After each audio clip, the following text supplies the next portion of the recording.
ಮಧ್ಯಾಹ್ನ ಊಟಕ್ಕೆ ಮಜ್ಜಿಗೆ ಹುಳಿನ ಹೇಗೆ ಮಾಡೋದು ಅಂತ ಹೇಳಿ ರೆಸಿಪಿ ಕೊಡ್ತೀನಿ ಬನ್ನಿ.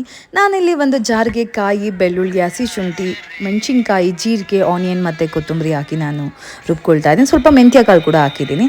ಇಲ್ಲಿ ಒಗ್ಗರಣೆಗೆ ಎಣ್ಣೆ, ಸಾಸಿವೆ ಕಾಳು, ಜೀರಿಗೆ ಮತ್ತು ಒಣ ಮೆಣಸಿನ್ಕಾಯಿ, ಕರಿಬೇವು ಮತ್ತು ಆನಿಯನ್ ಹಾಕಿ ಚೆನ್ನಾಗಿ ಫ್ರೈ ಮಾಡ್ಕೊಳ್ತಾ ಇದ್ದೀನಿ. ಮತ್ತು ನಾನು ಗ್ರೈಂಡ್ ಮಾಡ್ಕೊಂಡಿರೋ ಮಸಾಲ ಎಲ್ಲ ಹಾಕಿ ಹಸಿ ಸ್ಮೆಲ್ ಹೋಗೋ ತನಕ ಫ್ರೈ ಮಾಡ್ಕೊಳ್ತಾ ಇದ್ದೀನಿ. ಇಲ್ಲಿ ಇದಾದಮೇಲೆ ನಾನಿಲ್ಲಿ ಕಲ್ಲು ಯೂಸ್ ಮಾಡ್ತಾ ಇದ್ದೀನಿ, ಸ್ವಲ್ಪ ಟೇಸ್ಟ್ ಚೆನ್ನಾಗಿ ಬರುತ್ತೆ ಅಂತ ಹೇಳಿ. ಮತ್ತು ನಾನಿಲ್ಲಿ ಮಜ್ಜಿಗೆ ಇಷ್ಟು ತೊಗೊಂಡಿದ್ದೀನಿ ನೋಡಿ. ಈ ಮಜ್ಜಿಗೆಗೆ ನಾನು ಇವಾಗ ಮಸಾಲಾನ ಮಿಕ್ಸ್ ಮಾಡ್ಕೊಳ್ತಾ ಇದ್ದೀನಿ, ಎಷ್ಟು ಬೇಕು ಅಷ್ಟು ಅಂತ ಹೇಳಿ. ಇದಾದಮೇಲೆ ನಾನು ಆನಿಯನ್ ಚಿಕ್ಕದಾಗಿ ಕಟ್ ಮಾಡಿಕೊಂಡು ಮತ್ತು ಕೊತ್ತಂಬರಿ ಕೂಡ ನಾನು ಹಾಕ್ತಾ ಇದ್ದೀನಿ, ಇದೆರಡು.